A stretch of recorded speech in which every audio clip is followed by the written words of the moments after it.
your buddy. Peace and harmony with you here today. Much love going out to all the beautiful empowered harmonizers. And we are zooming in and focusing in on a great viewer question. And that is, how do I stop getting triggered by the past events that have sort of keep coming up when I am thinking about an individual who has really hurt me and betrayed me? Triggering is a symptom of a trauma bond. So it's a great viewer question is, how do you stop getting triggered? In other words, how do you stop, in my viewpoint, getting in a reactive or bothered state around someone who has done you wrong, manipulated you? You've been too close without the awareness that they are really getting under your skin and violating your boundaries and sort of keeping a running score of how good they are and how bad you are.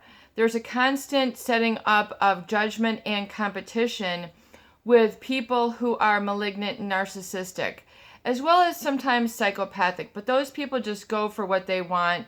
Sometimes they will triangulate, but usually they'll hone in and scope out and target somebody, specifically to get what they want, whether it is of a parasitic nature, information, love, someone, to pay their bills, whatever it is. There's sort of a very parasitic nature. But when we talk about someone who is malignant and narcissistic, there's a constant juxtapositioning of you versus them. My talents versus your in talent. My house versus your non-house. My family versus your family. My income versus your income. My viewpoint versus the rest of the world. There's this juxtaposition and setting up for conflict and competition where you're always sort of triggered. They kind of know you too well. There's a meshing of boundaries. There's no separation between them and then you, and then have that separation really be one of respect. It doesn't have to be admiration, but just of basic human kindness and respect. There's a sense of sort of you're being played with, you're being toyed with. They're trying to get you in your soft spot, your weak spot, where it is that you are growing or where you have a vulnerability, and they seek to exploit, make vulnerable and exploit. And really, getting vulnerable is really an asset. It's not a weakness. You have to be vulnerable in order to grow in relationships. You need to be vulnerable in order to learn. You need to be vulnerable in order to grow. You need to be able to put your guard down and let it all hang out and not always put up a false persona, a mask, or sort of coating over your feelings and having, a false feeling, being false happy, false sad, false quiet, whatever it is. Really, there comes a time in your life when you need to be authentic. You need to be genuine. You need to, stop feeling that you need to either protect yourself or be on guard. These are defense mechanisms, which are coping mechanisms designed to protect the human organism from attack. So being triggered is a form of an automatic habitual defense mechanism. And it means that this person somehow has gotten control over you. And like Eleanor Roosevelt says, people only have this power over you if you give them your permission. And Abraham Lincoln, we're about as happy as we make our minds up to be. So there's this really important definitive understanding that when you are triggered, when you're set off, when you're reactive, when you're letting rage get the best of you, when you're letting this sort of human man-made competition, man-made meaning created by this individual or by the society or by the organization or whatever it is to understand that this is man-made, that this is made oftentimes to juxtaposition and get people to do what they want. And so competition especially is always very prevalent. Us versus you, me versus the rest of this, our side versus that side. There's this competition, there's this us versus them, me and what I have going on, and the rest of you which don't, that pale by comparison. There's a juxtaposition. There's a conflict consciousness. And and this is really just part of being human. There's always going to be this feeling of the have or have nots, my height versus that height. There's always going to be this polarity. However, it becomes an uncomfortable sort of net or trap that a malignant narcissist will constantly go to. It's their constant go-to strategy, is to be this sort of bullying, sort of pushy, egoic side. There's always going to be this form that they've created, this game, this back and forth, emotional ping pong, emotional tennis game, which they're getting you to be reactive. The problem is that people oftentimes are not comfortable playing it. They're sick of playing, the game, and do I lose this afternoon? Do I lose this week? Do I lose this weekend? And then there's this recovery phase, and there's the, picking up phase, trying to sort it out. And people generally don't like to feel out of control. They don't like to feel triggered. They don't like to feel upset. They don't like to feel angry. Once again, there's some people who get a big rouse out of being angry. Look how strong I am. And then, they're getting puffed up. Their ego, they're gaining importance by their emotional show of being, look how strong I am. Look how angry I am. Look at what a bully I am. Aren't you scared? Aren't you terrified? All this reaction. And, people do need to be able to let it go. They need, especially, in your day-to-day life, you don't always want to be fake in your own home. Your home should be where the hearth, where the hearth is, where the heart is, where you can cook, where you can sleep, where you can dream, where you can have a sacred space, where you can daydream out the window, where you can sit with a book, a magazine, a video, a podcast, and just be vulnerable. Let it all hang out, not worry, not feel threatened. And oftentimes it is this very essential need which is deprived, even in the private time, of those people who have been made a victim or subject to malignant narcissist competition and juxtaposition and this, man-made or narcissistic created divide. People don't like to feel that they are separated from. They need to feel a sense of belonging. They want to feel a sense of safety, a sense of communication, a sense of being accepted, a sense of being seen, a sense of being heard, and a sense of also being able to grow, to expand. What is in my best interest for my future? What does my future look like? What do I have to look forward to? What is my dream? Am I living the dream? Am I living the good life?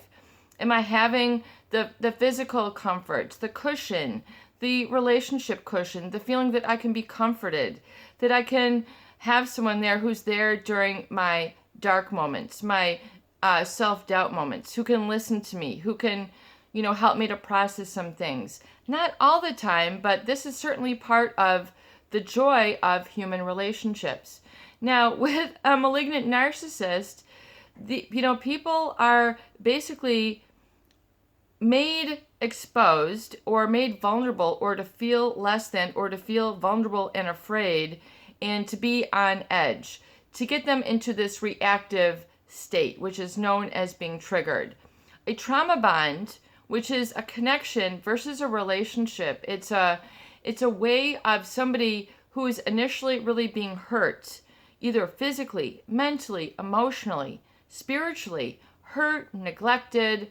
The hurt is usually initiated by some sort of criticism, judgment, defaming of their character, making them to feel shame, all these negative feelings. And negativity then tends to pervade this trauma bond relationship. And oftentimes it's a major irritant. It's a major reactive. This person will, to be able to predict and control the relationship, will set you up for a trigger. Look, I'm late again. I'm a half an hour late. I know this bothers you, but if I'm a half an hour late, at least I know I'll get you angry and I'll know what I'm dealing with. When you're made angry and you're upset, that means you're in your weak spot and I have the control. See, there's going to be a payoff for the malignant narcissist to have a trigger in an individual.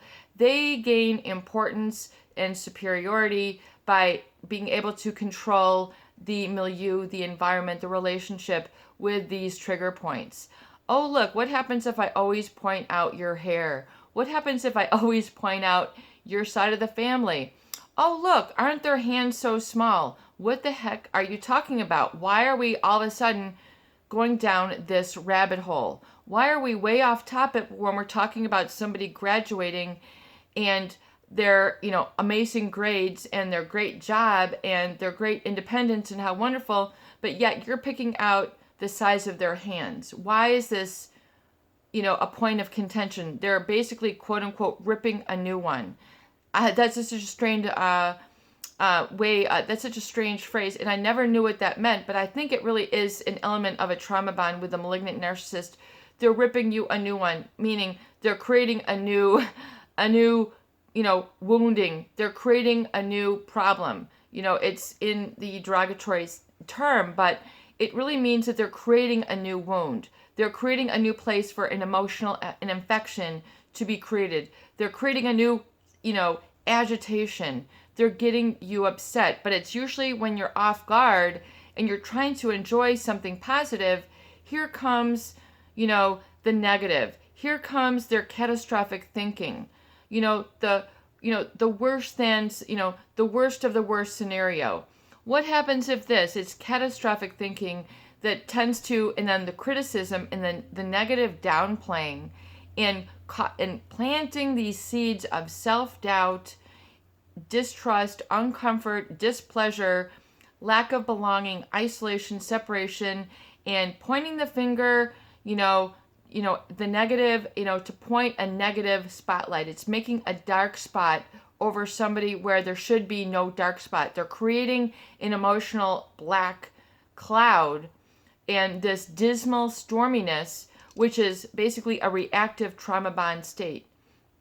And the trauma bond then is continued and perpetuated when that person takes the bait. And they go, you know what? Maybe this person is right. Maybe they do have too small hands. I should check that out. I should be very worried about how small their hands are.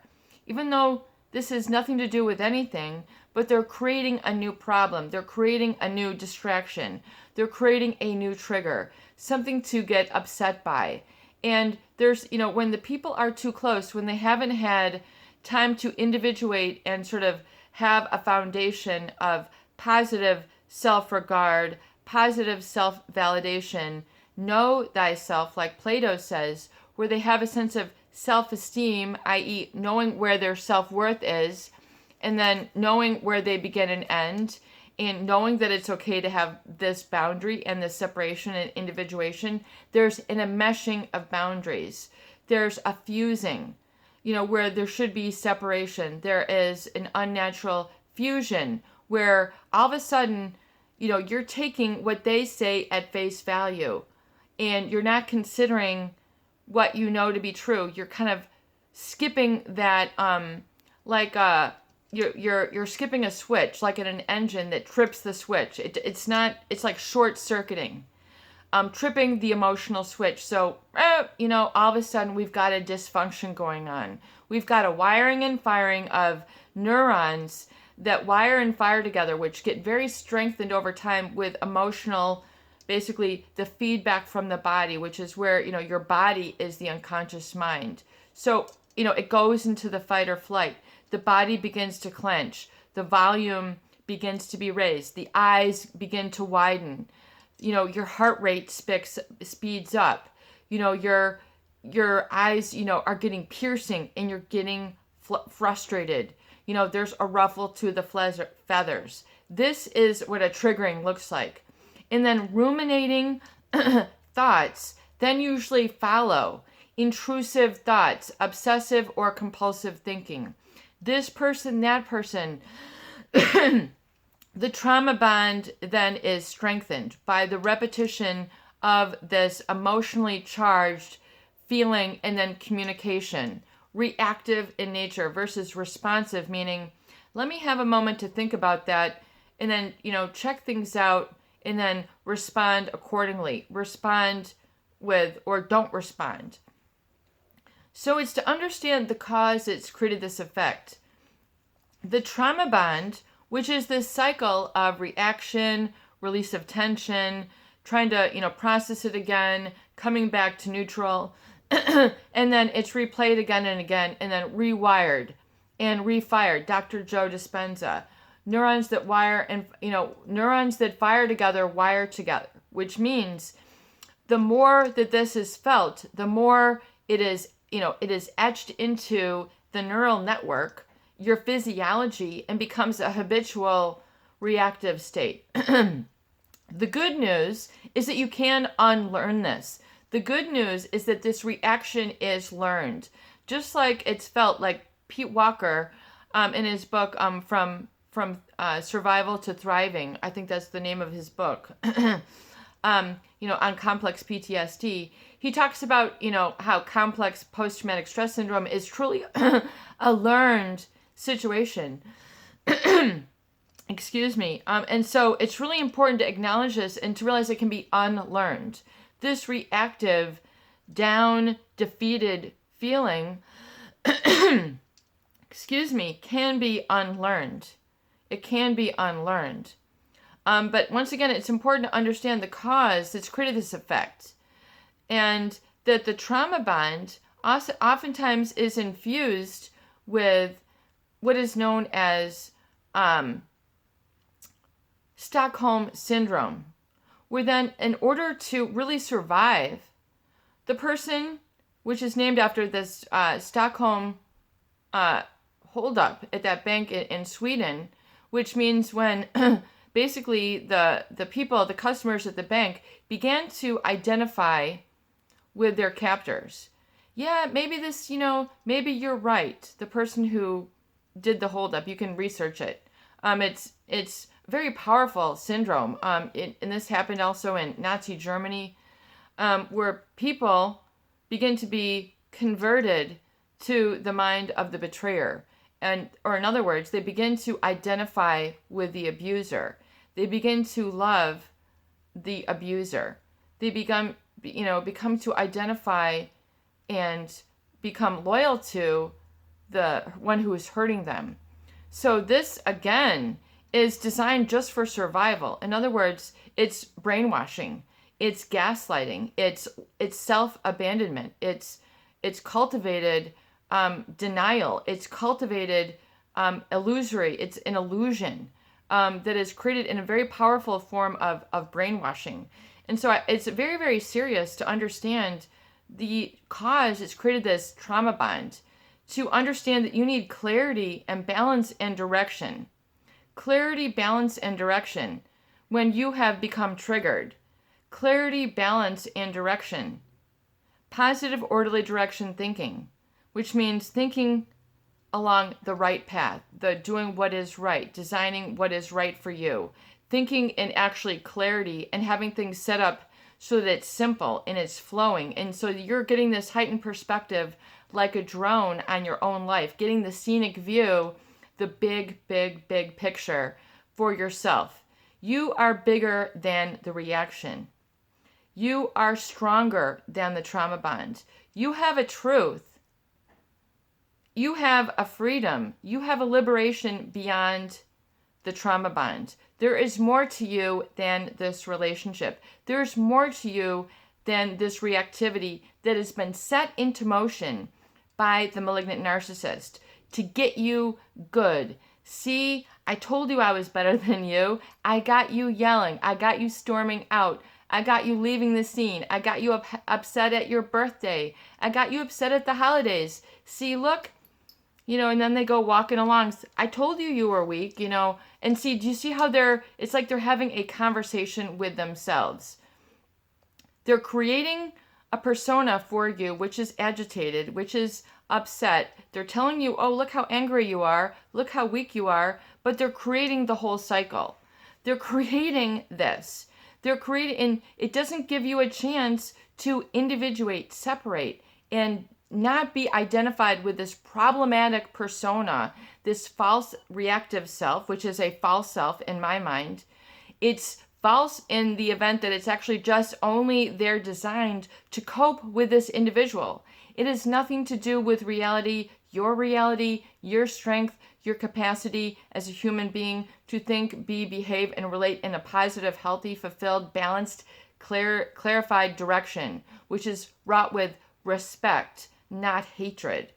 It is because this person is using you as an outlet for their anger and their frustration, an outlet for their anger and their frustration. So, you know what? A lot of people eventually, we have a lot of viewers who have been suffering this for decades. They're sick of being triggered. They're sick of being angry.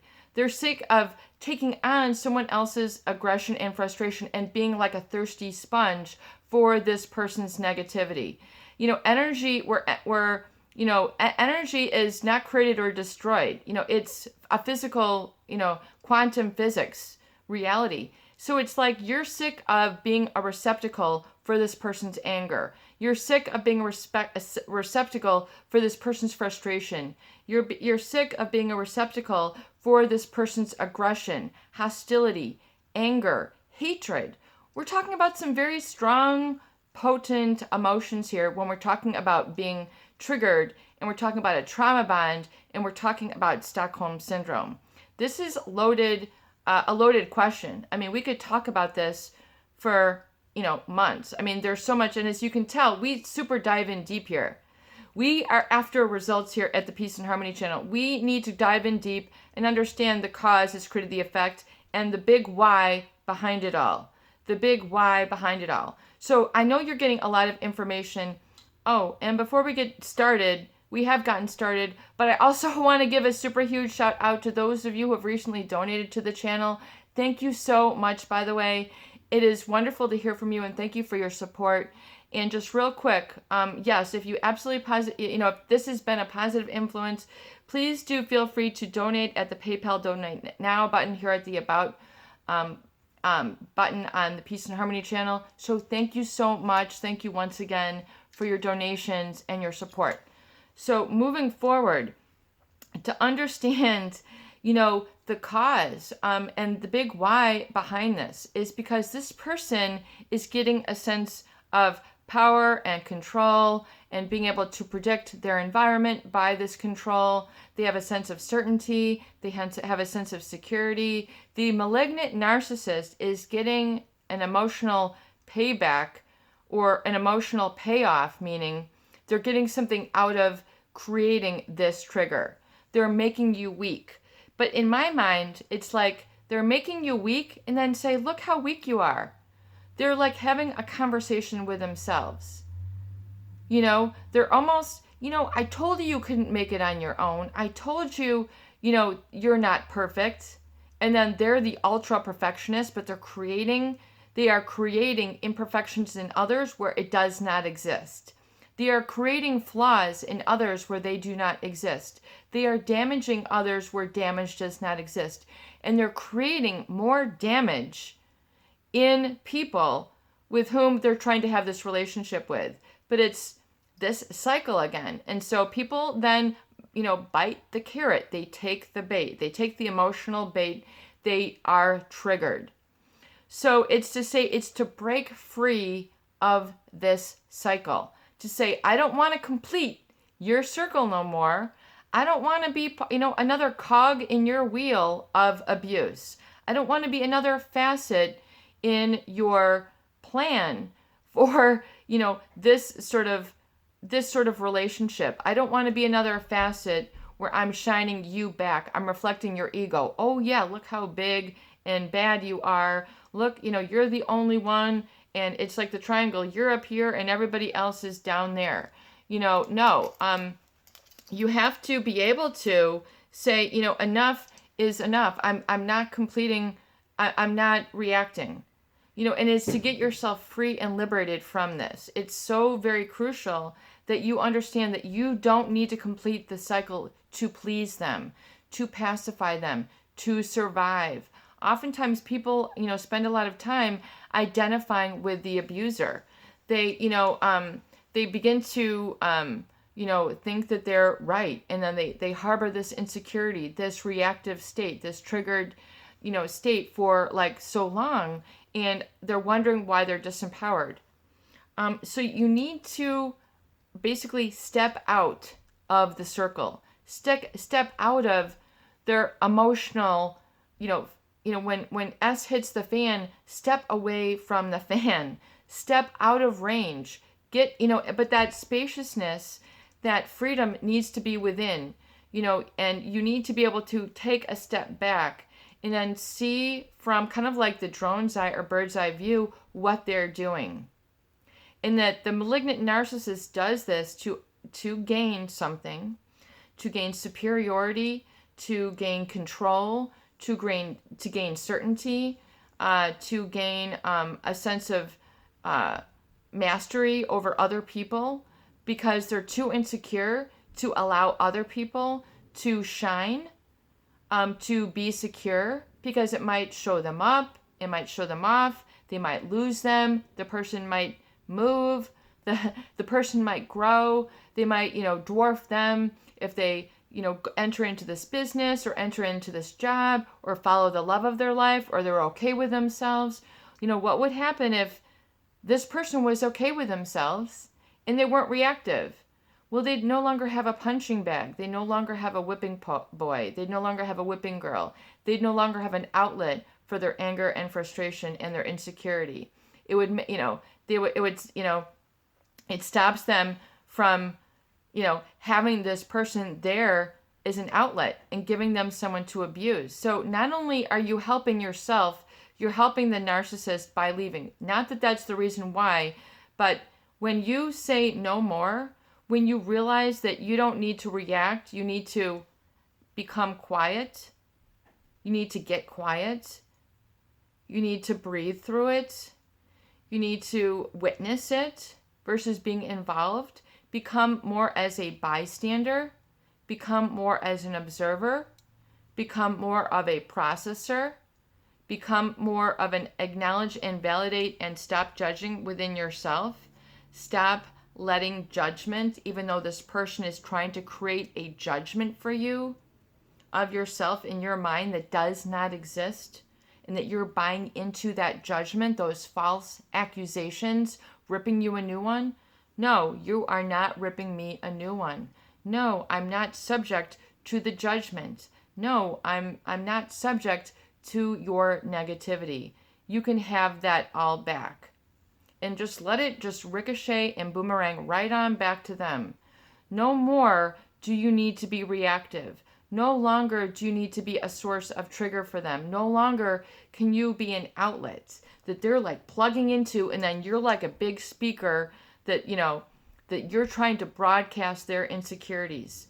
No longer do you need to process their insecurities for them. No longer do you need to be a disposal for their emotional garbage. It ain't going here. This ain't a refuse site. I am no longer, a dumping ground for you. This is clean and fertile ground. This is a new field, as I call it, an open emotional meadow.